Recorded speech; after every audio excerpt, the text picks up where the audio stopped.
इसलिए हमें जानकारी होना जरूरी होता है कि कौन से सूत।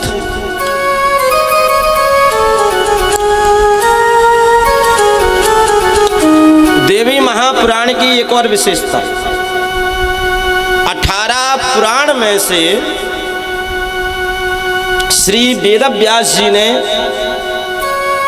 सुखदेव भगवान से कह दिया कि तुम भागवत महापुराण की कथा करो। अब तुमने भागवत श्रवण की होगी तो एक बात अगर तुमने श्रवण की होगी तो याद होगा कि सुखदेव भगवान राजा परीक्षित को कथा सुना रहे थे और उसी समय वो सूत जी को पढ़ा रहे थे। श्री सूत जी महाराज स्वयं कहते हैं,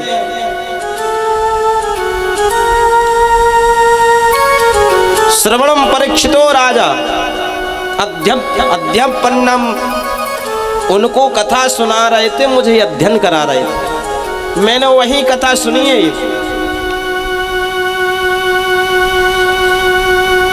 तो देवी महापुराण की ये विशेषता है कि 18 पुराण में से एक ऐसा पुराण देवी महापुराण है जिसकी कथा 18 पुराणों की रचना वेदव्यास जी ने की है। लेकिन वेदव्यास जी ने 18 पुराणों की कथा में से एक पुराण की कथा की है। स्वयं उसके वक्ता हैं, 17 के वक्ता नहीं, लेखक हैं। श्रीमद् देवी महापुराण की कथा स्वयं व्यास जी ने कही है। ये विशेषता कि अपने चरित्र को लिखने वाला व्यक्ति स्वयं उसका वर्णन करे, वो विशेषता केवल देवी पुराण में है। वैशंपायन ऋषि को कह दिया कि तुम महाभारत की कथा करो, क्योंकि महाभारत में मैं स्वयं उपस्थित था और ये कथा स्वयं व्यास जी ने जन्मेजय को सुनाई।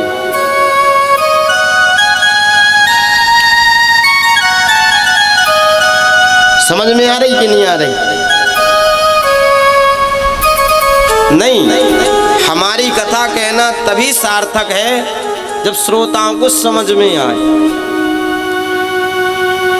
और हमारी कथा कहने का केवल एक ही उद्देश्य कि आप घर में जाओ, कोई पूछे गए तो थे, क्या सुने, और जैसा हमने तुम्हें सुनाया व्यासपीठ से भगवती की कृपा से, वैसा का वैसा तुम सामने वाले को सुना दो।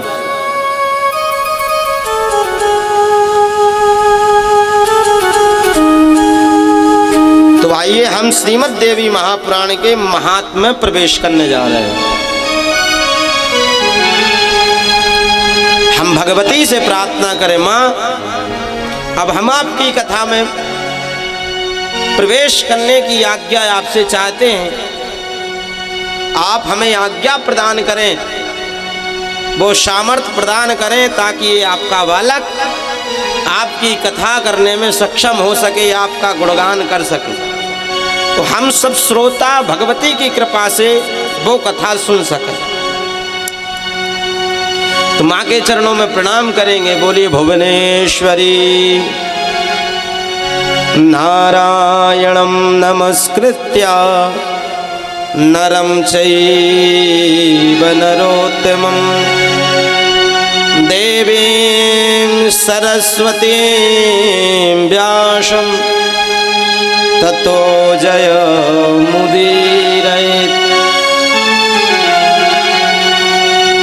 एकदा नैमिषारण्यां ऋषयः शौनकादयः। एक समय क्या हुआ, सीतापुर जिले में नैमिषारण्य नामक परम पुनीत पावन सुंदर वातावरण वाला सुंदर तीर्थ है, जिसको हम कहते हैं नैमिषारण्य। एक समय शौनकादिक 88,000 ऋषि एकत्रित होकर के भगवान की शरण में गए, भगवान से प्रार्थना करी भगवान ने कहा क्यों आए हो? बोले प्रभु हम हजारों वर्ष पर्यंत अनुष्ठान करना चाहते हैं, हम कथा श्रवण करना चाहते हैं, सत्संग श्रवण करना चाहते हैं, तो कोई ऐसी जगह बताइए जहां पर कली का प्रवेश ना हो। भगवान ने क्या किया, अपना एक चक्र छोड़ा और कहा जहां इस चक्र की नेमी गिर जाए, निमी, वो पावन तीर्थ पुनीत पावन स्थल आप समझ लेना। चक्र आगे आगे ऋषि पीछे पीछे, चक्र आगे आगे ऋषि पीछे पीछे, चलते चलते चलते एक समय उसकी नेमी धरती पर धसी। बहुत बड़ा वन था। निमिष मात्र से स्पर्श जब किया, नेमी ने स्पर्श किया तो उसका नाम रखा नैमी, नैमिष। और अरण्य का मतलब होता है वन। जहाँ पर बहुत भयंकर विशाल वन है, जहाँ पर नेमी गिरी नैमिष गिरी, उसी अरण्य रूपी वन जहाँ निमी गिरी नैमिष, उसी का नामांकरण हुआ नैमिषारण्य। बोली नैमिषारण्य तीर्थ की जय। तो बोलो। तो अनुष्ठान यज्ञ प्रारंभ हुआ। एक समय की बात, अपने समस्त नियमित नित्य कर्म से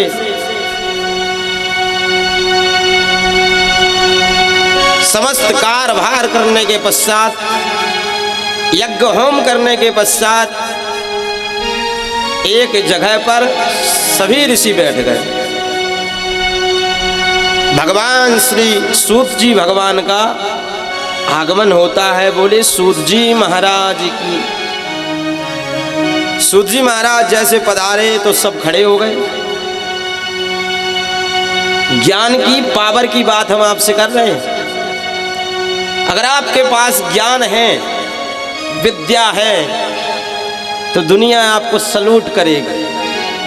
आप अपंग हैं, आपके पास विद्या है, तो आप लंगड़े भी हो तो भी आप एक ऐसा ही कलेक्टर जज के रूप में बैठ सकते हो अपनी विद्या के बलबूते।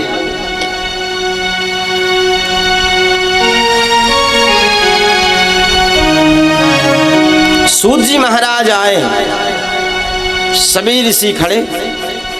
सूत जी चक्कर खा के बोले षोडशम आयु पर्यंतम, मैं 16 वर्ष का, आप सौनकादिक ऋषि 18,000 जो ऋषि हैं, आप तो करोड़ों साल के हो गए। कई बार सौनक ऋषि ने तो इंद्र को बदलते हुए देखा। बोले आप तो हमसे आयु में बड़े हैं, हम तो छोटे से बाल बच्चे हैं, आप हमको देखकर प्रणाम क्यों किए? शौनक जी ने सुंदर जवाब दिया। कहते हैं सूत जी, धन में कोई व्यक्ति बड़ा है तो उसे बड़ा नहीं कहा जाता, आयु में कोई व्यक्ति बड़ा है तो उसे बड़ा नहीं कहा जाता, धन में कोई व्यक्ति बड़ा है तो उसे बड़ा नहीं कहा जाता, तो बड़ा है कौन? शौनक जी कहते हैं सूत जी, जो जिसके पास ज्ञान है वो सबसे बड़ा है। धन वृद्धा बल वृद्धा आयु वृद्धा तथैव च, ते सर्वेपि ज्ञान वृद्धाश्च किंकरा शिष्य किंकरः। विद्या में जो निपुण है वो सबसे बड़ा है, इसलिए हम आपको प्रणाम किए। सूत जी महाराज को आसन दिया, विराजमान किया, पैर धोए, माला डाली। माला डालने के बाद ज्ञानियों में अग्रगण्य श्री सौनक जी महाराज इतने बड़े ज्ञानी हैं, इतने बड़े ज्ञानी हैं, हजारों वर्षों से तो इनके पिताजी से कथा श्रवण करते आए और फिर कह रहे हैं कि हम आपसे कुछ पूछना चाहते हैं। अगर श्रोता बनना है तो श्री सोनकादिक 88,000 ऋषियों जैसा हमें श्रोता बनना पड़ेगा। भगवान की कथा हमारे जीवन को तभी सार्थक करेगी जब हम सोनक जैसे श्रोता बनकर के कथा में बैठेंगे। हम क्या हैं, हम कितने ज्ञानी हैं, हम में कितना ज्ञान है, उन सबको एक कपड़े में, एक पन्नी में बांध करके घर की खूंटी में टांग के फिर कथा में आओ। कथा में कुछ लेने के लिए आओ। अरे भाई, जिसका पात्र भरा होगा उसमें क्या भरा जाएगा? तो हम कथा में जाएं तो अपना पात्र खाली करके जाएं, तो कुछ कथा के माध्यम से तुम्हारा पात्र भरा जाएगा। जो पहले से ही अभिमान में, क्रोध में भरा हुआ है, उसके अंदर भगवती की ज्ञान रूपी खीर उसके कटोरे रूपी हृदय में कैसे जाएगी?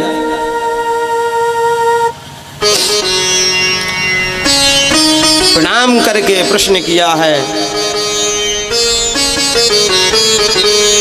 अज्ञान ध्वांत विध्वंसा कोटि सूर्य समप्रभा। संसार में कितना भी भयंकर अंधकार हो तो सूर्य की किरणों के माध्यम से अंधकार समाप्त हो सकता है। अगर किसी के हृदय के अंदर अज्ञान रूपी अंधकार बैठा है तो एक सूर्य नहीं 50 सूर्य भी उसके अंधकार को नहीं मिटा सकते। उसके हृदय में तो एक ही प्रकाश है। अज्ञान के अंधकार को मिटाने के लिए एक प्रकाश है। अध्यात्म दीप मति तितिरिसितान्तमोन्धम। ज्ञान का दीपक अगर हृदय में प्रकाशित हो जाए, हृदय में धारण कर लिया जाए, तो हृदय के अंदर अज्ञान का अंधकार नष्ट हो सकता है। तो प्रश्न किया है कि हमने आपसे कई कथाएं सुनी हैं, हम ऐसी कथा सुनना चाहते हैं। हमने कई बार आपसे, आपके मुखारविंद से कथा में सुना कि एक शक्ति, एक महामाया है, एक पराशक्ति है। सूत जी, आपने हर ग्रंथों में हमें ये एक चीज बताई है कि महाशक्ति है, पराशक्ति है। वो है कौन? उस पराशक्ति के विषय में हम जानना चाहते हैं आपसे। वो हमें ऐसी कथा सुनाइए जो मुक्ति और भुक्ति दोनों प्रदान करती हो। जिस व्यक्ति को जो कुछ चाहिए उस व्यक्ति को वो प्रदान कर दे, ऐसी कथा सुनना है। ऐसा कौन है? हमें उन पराशक्ति की कथा सुनाइए, उस भगवती भुवनेश्वरी की कथा सुनाइए जो संसार में रहने के बाद भोग का भी आनंद करे और मृत्यु पर्यंत मोक्ष का आनंद प्राप्त करे। यह लोक सुखी परलोक सुखी, इस लोक में भी सुखी रह सकता है और उस लोक में भी सुखी रहे।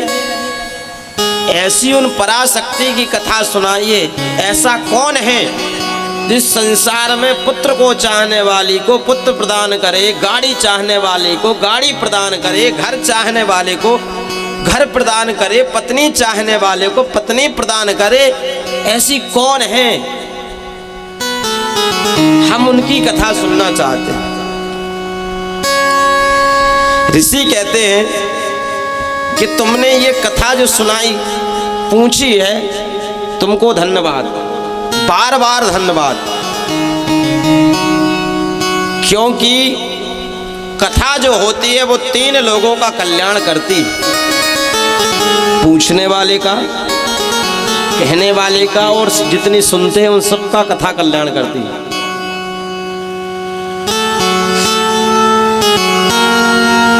संसार में सर्वश्रेष्ठ व्यक्ति कौन है? संसार में सबसे उच्च व्यक्ति कौन है? संसार में सबसे सुंदर व्यक्ति कौन है? संसार में सबसे अच्छा व्यक्ति कौन है? तो सूत जी कहते हैं सबसे अच्छा, सबसे सुंदर, सबसे श्रेष्ठ, सबसे महान वो व्यक्ति है जो भगवान की कथा पूछे, बाकी कोई नहीं। मां पार्वती ने भी भगवान भोलेनाथ से कथा पूछी थी, तो उन्होंने भी कहा था देवी धन्यवाद तो है, मगर धन्यवाद तुमसे पहले तुम्हारे पिताजी को है जिसने ऐसी आदर्श संस्कारवान पुत्री को उत्पन्न किया। पूछा हो रघुपति कथा प्रसंगा, कथा प्रसंगा, पूछा हो रघुपति कथा प्रसंगा, पूछा हूँ रघुपति कथा प्रसंगा। सकल लोक जग पावनी गंगा, काल लोक जग पावनी गंगा, सकल लोक जग पावनी गंगा।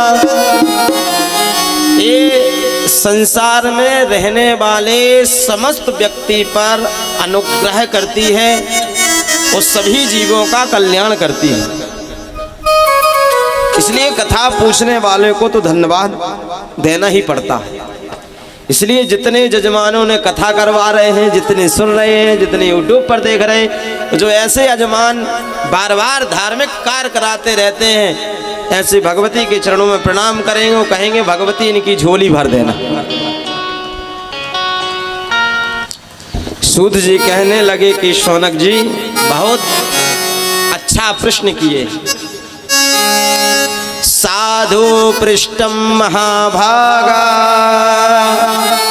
लोकानाम हितकामया। साधुवाद साधुवाद साधुवाद, तुमने इतना सुंदर प्रश्न किया है तो अपने लिए नहीं, संसार के हित के लिए, संसार के कल्याण के लिए।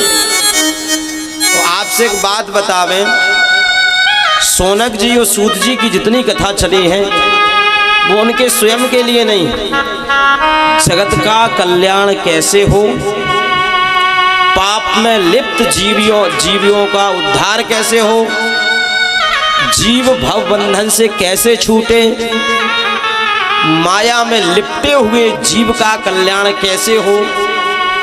ऋषियों का और सूत जी का संबंध संसार के कल्याण के लिए है। उन्हें कोई दिक्कत है? कोई दिक्कत नहीं है,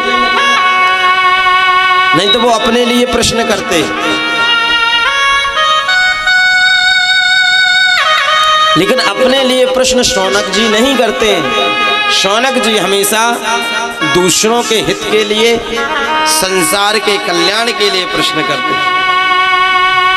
सर्वशास्त्रस्य यत्सारम तद्यो वक्ष्यामि विशेषतः। मैं तुम्हें एक ऐसा परम पावन पुनीत शास्त्र सुनाऊंगा।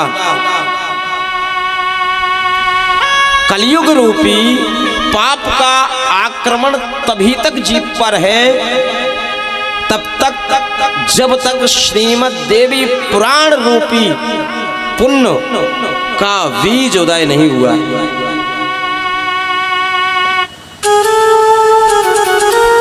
देवी महापुराण की कथा श्रवण करते ही जीव के समस्त पाप ताप समाप्त होते हैं। समाप्त जब होते हैं जो देवी पुराण की कथा कह रही है कि तुम ऐसे बन जाओ, जब वैसे बन जाओगे तो पाप समाप्त हो जाएंगे। ये जो भुवनेश्वरी है इसकी कथा श्रवण कराने लगे सूत जी। पूछा इसकी विशेषताएं क्या हैं, क्या है इसमें? सूत जी कहते ऋषियों 12 स्कंद हैं, 318 अध्याय हैं, 18,000 श्लोक हैं। भगवती की अद्भुत महिमा है। और ये जो कथा तुम हमसे श्रवण करने के लिए बैठे हो, ये कथा स्वयं राजा परीक्षित के पुत्र जनमेजय ने सुनी थी। राजा परीक्षित के पुत्र जनमेजय को स्वयं वेदव्यास जी ने देवी महापुराण की कथा श्रवण कराई थी और अंबा यज्ञ किया था। जिसे अपने यहाँ देवी महापुराण की कथा और सच्चंडी यज्ञ दोनों जरूरी है। राजा परीक्षित को श्राप लगा, इति लंघित मर्यादा तक्षकः सप्तमे हनि। ऋषि का अपमान करने के पश्चात गले में सर्प डाला। पुत्र को पता चला जिसने मेरे पिता का अपमान किया, अपमान करने वाला चाहे कोई भी हो, मर्यादा का उल्लंघन किया है, इसलिए ते लंघित मर्यादा तक्षकः सप्तमे हनि। तक्षक नाग सप्तवें दिन उसे डसेगा। परीक्षित को सर्प ने डसा। सर्प के डसने से परीक्षित की अधोगति हुई, मुक्ति नहीं हुई। अच्छा, शौनक जी बोले आपने तो भागवत में सुनाया था कि परीक्षित को सर्प ने डसा, तब आपने कहा था कि उनकी मुक्ति तो भागवत को श्रवण करने से हो गई थी। आप यहाँ कह रहे हैं कि अधोगति हुई थी, मुक्ति नहीं थी, वो तो भटक रहे थे, उनका कल्याण ही नहीं हुआ। तो तुम लोग बताओ, भागवत सुनी थी सुखदेव जी से परीक्षित ने, मुक्ति भई थी, तुम्हारे कथा काहे कराऊं? भागवत की होते ना, क्यों कराते हो? मुक्ति हो जाए, लेकिन मुक्ति तो भाई नहीं है, अधोगति भाई। हम नहीं कह रहे, सूत जी कह रहे हैं। भागवत महापुराण में अभिमन्यु के पुत्र, उत्तरा के पुत्र परीक्षित हैं। भागवत में भी अभिमन्यु के पुत्र परीक्षित हैं, उनके पुत्र जनमेजय हैं। भागवत में तक्षक नाग के डसने से मृत्यु होगी, ये श्राप है। देवी पुराण में भी अभिमन्यु के पुत्र परीक्षित हैं, पत्नी का नाम उत्तरा है और उनके भी पुत्र जनमेजय हैं, और उनको भी तक्षक नाग के डसने से 7वें दिन मृत्यु होगी। भागवत वाले परीक्षित जी महाराज गंगा के तट पर जाते हैं, सुखदेव भगवान 7 दिन कथा सुनाते हैं, मुक्ति होती है, भगवान के चरणों में जाते हैं। देवी महापुराण वाले जो राजा परीक्षित हैं, अब जो भागवत वाले ऋषि हैं उनका नाम है समीक मुनि, और जिनने इनको श्राप दिया था उनका नाम है श्रृंगी ऋषि। देवी पुराण वाले जो ऋषि हैं जिनने श्राप दिया है उनका नाम है गविजात। देवी पुराण वाले परीक्षित ने सुखदेव भगवान से कथा नहीं सुनी, ये 7 मंजिल का घर बना करके ऊपर टंग गए।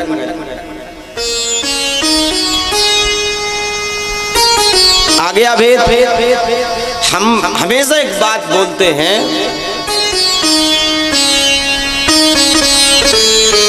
कि विचित्र भाषा बोलने वाला कौन सा पक्षी? तो वो है शास्त्र।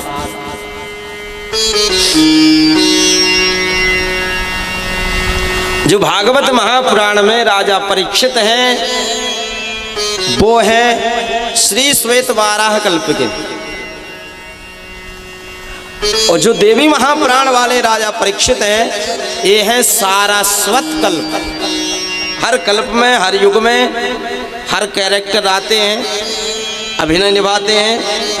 कभी कोई बदल जाता, जैसे आप यहाँ बैठे हो, कल पता है कितनी बैठोगे, कल और भी लोग आ सकते हैं। कल कथा कितने बजे से चालू होगी? 2 बजे से। तो अभिनय निभाने वाले लोग बदलते रहते हैं, कल्प कल्पांतरों की ये कथा है। इसलिए हम पहले ही बता देते हैं कि ताकि बीच में घबराहट ना हो, हार्ट फेल ना हो जाए। तो भाई परीक्षित की मुक्ति नहीं, फिर तुम कहो यार हमें तो देवी पुराण कराने, भागवत करानी नहीं। इसलिए तो देवी भागवतम तत्रा पुराणा भोग मोक्षदम। देवी महापुराण की कथा भोग भी प्रदान करती है और मोक्ष भी प्रदान करती है। और स्वयं तो श्रवयामासा जन्मे जय भूपतिम। पिता के